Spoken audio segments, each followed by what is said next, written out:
जय हिंद। लंबे अंतराल के बाद वीडियो मिल रही है आपको, उसके लिए क्षमा करिएगा अगर आपको ठीक लगे तो। लखनऊ यूनिवर्सिटी की तरफ से आया है अपडेट, इंटरव्यू के आए हैं रिजल्ट। आप सभी जानते होंगे और जो नहीं जानते होंगे उनको अब मालूम चल गया होगा। आपने यदि इंटरव्यू दिया है लखनऊ यूनिवर्सिटी में, पीएचडी का वेट कर रहे थे, फाइनल रिजल्ट का वो आ गया है वेबसाइट पर। अभी सभी डिपार्टमेंट का रिजल्ट नहीं आया है। जब मैं आपसे बात कर रहा हूँ, जिस दिन ये वीडियो शूट हो रहा है 26 अप्रैल को, इस दिन भी 3 डिपार्टमेंट का रिजल्ट वेबसाइट पर अपलोड कर दिया गया है। वो अलग बात है कि रिजल्ट 25 को आया था, अपलोड 26 को किया गया। कुछ भी तकनीकी कारण, प्रशासनिक कारण हो सकते हैं, राजनीतिक कारण नहीं होंगे ये तो हम नहीं कह सकते हैं, लेकिन होंगे ज़रूर। ठीक है, तो जिन डिपार्टमेंट का रिजल्ट आया है उसकी आपसे बातचीत करूंगा। रिजल्ट को लेकर आपके सवाल हैं जो भी आए हैं ईमेल पर मेरे, खासकर उनकी बात करूंगा। किस कैटेगरी में आपका एडमिशन हुआ है ये कैसे मालूम चलेगा आपको, और एक बड़ा महत्वपूर्ण सवाल फीस को लेकर और फेलोशिप को लेकर, उसकी बात आपसे करूंगा। और साथ ही साथ पीएचडी के ऑर्डिनेंस को लेकर भी थोड़ी सी बात करूंगा कि आपका एडमिशन के तहत कौन सा ऑर्डिनेंस लागू होगा। सबसे पहली बात, लखनऊ यूनिवर्सिटी की वेबसाइट पर आप जाएंगे, इसका लिंक मैं आपको डिस्क्रिप्शन बॉक्स में दे दूंगा, और वहां जाकर अपने रिजल्ट को पहले चेक कर लेंगे और किस डिपार्टमेंट का रिजल्ट आ चुका है पहले सुन लेंगे पूरा नाम। Geography, mathematics, defence studies, applied economics, botany, business administration, chemistry, economics, social work, statistics, Urdu, western history. इसके बाद है ancient Indian history and archaeology, Persian, linguistic, oriental, Sanskrit, physics, zoology, Sanskrit, library science, geology, French और अरबिक एंड अरब कल्चर। इनका आया है result. आप application form को जैसे ही अपना लॉगिन करते होंगे आईडी पासवर्ड डाल के, ठीक है ना, आपने जैसे चेक किया होगा, रजिस्ट्रेशन नंबर और पासवर्ड डाला होगा, कैप्चा भरा होगा, लॉगिन पर का आपका फॉर्म खुल जाएगा, वहीं आपको अगला प्रोसेस मिल जाएगा एडमिशन के लेकर, डॉक्यूमेंट वेरिफिकेशन का या फीस सबमिट करने का। उसको आप लोग देख समझ लेंगे और कमेंट करके मुझको भी बता देंगे। अब आते हैं लिस्ट पर, रिजल्ट पर। मैं लेटेस्ट ही आपको बताऊँगा, जैसे कि मेरे सामने खुला हुआ है, ये ओरिजिनल खुला है, ancient Indian history and culture का रिजल्ट। ठीक है, 7 पेज का रिजल्ट है और लगभग इसमें सैकड़ों बच्चों के नाम है लिस्ट में, ठीक है ना, और उन सैकड़ों में से कुछ का ही एडमिशन हुआ होगा। तो आपका एडमिशन हुआ है नहीं हुआ है, एलिजिबल थे नहीं थे, वो तो लिस्ट में मिला है, लेकिन एक समस्या उसको मैं आपको आएगी कैटेगरी को लेकर, ओपन कैटेगरी को लेकर और रैंक को लेकर। पहली बात कि आपने जो एडमिशन अप्लाई किया था किस कैटेगरी में अप्लाई किया था। दूसरी बात, आपका रैंक क्या है ओपन कैटेगरी में। तीसरी बात, आपका एडमिशन जिस कैटेगरी के लिए चयनित हुआ है उसमें आपका रैंक क्या है। ये तीनों चीज़ों को थोड़ा ध्यान से समझिएगा, 2 से 3 मिनट लूँगा। जैसे कि थोड़ा बड़ा कर लूँ मैं लिस्ट को, हाँ मेरे सामने ये लिस्ट है, कई खोल रखी है मैंने, सभी का लिंक तो मैं नहीं दे पाऊंगा डिस्क्रिप्शन बॉक्स में क्योंकि सबको बता पाना मुश्किल है। आप लिस्ट को जब खोलेंगे अपना रजिस्ट्रेशन नंबर चेक करेंगे, अपना रोल नंबर चेक करेंगे, अपना नाम चेक करेंगे, अपने पिताजी का नाम चेक करेंगे, अपनी डेट ऑफ बर्थ चेक करेंगे, अपना जेंडर, उसके बाद आएगा कॉलम कैटेगरी का कि अप्लाई करते वक्त में आपने किस कैटेगरी में अप्लाई किया था। इसको आप क्रॉस चेक कर लेंगे, वेरीफाई। इसके बाद आपको आपके नंबर दिखाए जाएंगे, जो परसेंटेज आपकी रही होगी 10th में, 12th में, यूजी में और पीजी में, और उसके बेस बाद आपको मिलेगा कि आपका एंट्रेंस में स्कोर कितना रहा था 70 में से। ठीक है, उसके बाद एक कॉलम मिलेगा इंटरव्यू का कि इंटरव्यू में आपको 30 में से कितने नंबर दिए गए हैं। तो आपके 70 में से कितने नंबर है एंट्रेंस में प्लस, इंटरव्यू में कितने नंबर है प्लस, और इन सब को मिलाकर आपकी जो भी फाइनल इंडेक्स बनेगा उसको आप देखेंगे। उसके बाद एक कॉलम मिलेगा रैंक का, ओपन रैंक का, उसमें आप देखिए आपकी रैंक कितनी आई है। ठीक है, इसके बाद आपको देखनी है प्रोस्पेक्टर या वेबसाइट जहां से भी जानकारी मिले कि आपके विषय में कितनी सीट थी और किस कैटेगरी में कितनी सीट थी, टोटल सीट कितनी थी आपके सब्जेक्ट में और आपकी कैटेगरी में कितनी सीट थी। अगर आपको ये जानकारी मिलेगी तभी आप इस प्रोसेस को समझ पाएंगे। मान लीजिए मेरे सामने ओबीसी कैटेगरी की मैंने लिस्ट खोल रखी है और इस ओबीसी कैटेगरी में ये डिपार्टमेंट कौन सा है, Indian ancient Indian history and culture वाला। ठीक है, ओबीसी कैटेगरी में इसमें लगभग 14 रैंक के बच्चों के नाम दिए गए, यानी कि 14 सीटें तो होंगी नहीं ओबीसी कैटेगरी में, अगर हुई तो अच्छी बात है। ठीक है, तो आपको ये देखना है, मान लीजिए आपकी कैटेगरी ओबीसी की इसमें 8 आई है और सीटें थी 6 ओबीसी की, सीटें 6 थी और आपका नंबर ओबीसी कैटेगरी में 8 पर आया है तो आपका एडमिशन नहीं होगा। और अगर सीटें 6 थी और आपका नंबर ओबीसी कैटेगरी में 6 पर है, 5 पर है, 4 पर है, 3 पर है, 2 पर है, 1 पर है, तो ही आपका एडमिशन होगा। मान लीजिए आपने आपका जो फाइनल कैटेगरी बनी है ओपन कैटेगरी, उसमें आपकी एससी कैटेगरी है और एससी कैटेगरी में सीटें मान लीजिए 4 थी और आपका रैंक आ गया 7 एससी कैटेगरी के आधार पर, तो भी एडमिशन नहीं होगा। यदि सीटें 4 थी और आपका सिलेक्शन यदि कैटेगरी नंबर एससी कैटेगरी में रैंक नंबर 3 पे या 4 पे या 1 पे या 2 पे हुआ है तो आपका एडमिशन हो जाएगा।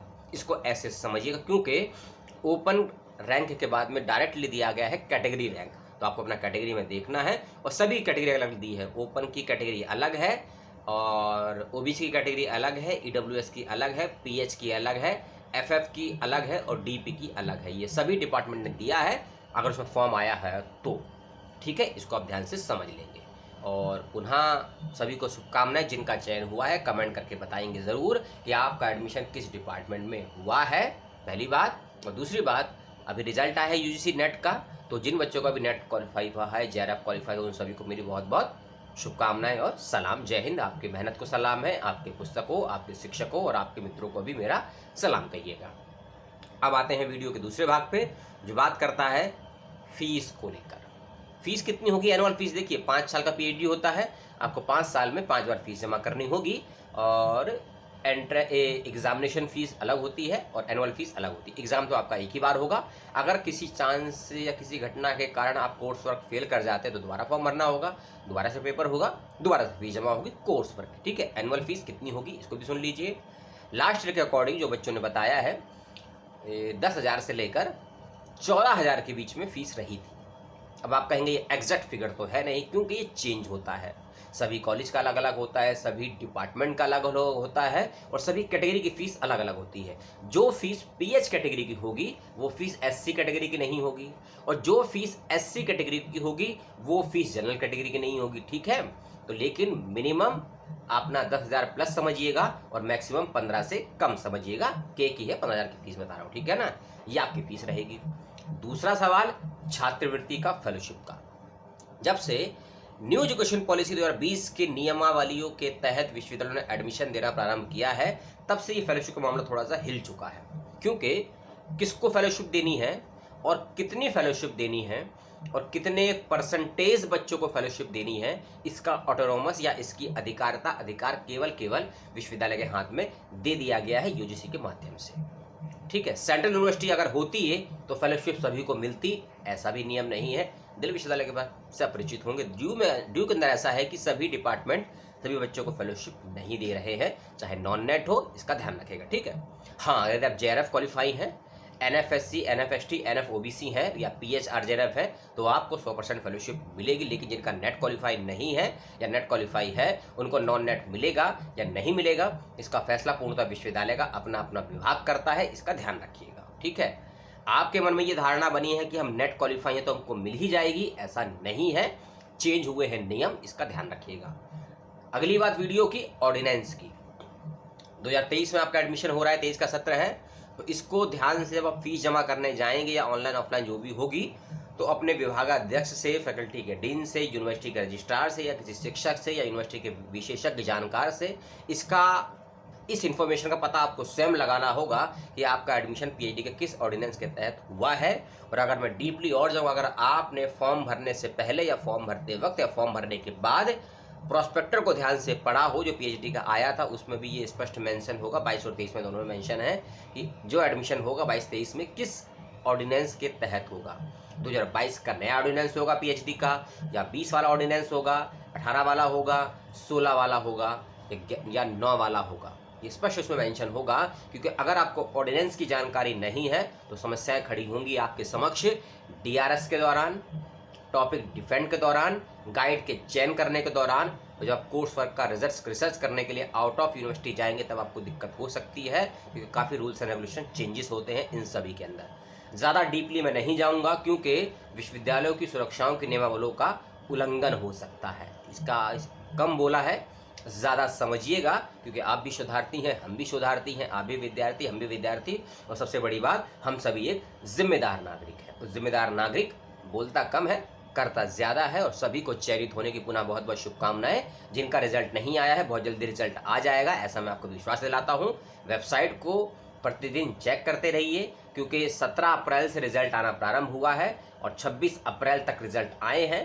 तो क्योंकि फीस सबमिट करने की लास्ट डेट के बारे में कोई जानकारी अभी है नहीं वेबसाइट पर, लेकिन जैसे ही आपको मालूम चला है आपका रिजल्ट आया, फीस को भर दीजिए, जितना जल्दी हो सकेगा भर दीजिए। नहीं तो ऐसा ना हो कि कोई बैक डेट का नोटिफिकेशन आ जाए और कहे कि फीस सबमिट करने की डेट तो ये थी, तो आपका एडमिशन फिर रह जाएगा। ठीक है, तो पुनः सभी को चयनित होने की बहुत बहुत शुभकामनाएं। जिनका चयन नहीं हो पाया है मेहनत दोबारा से करिएगा।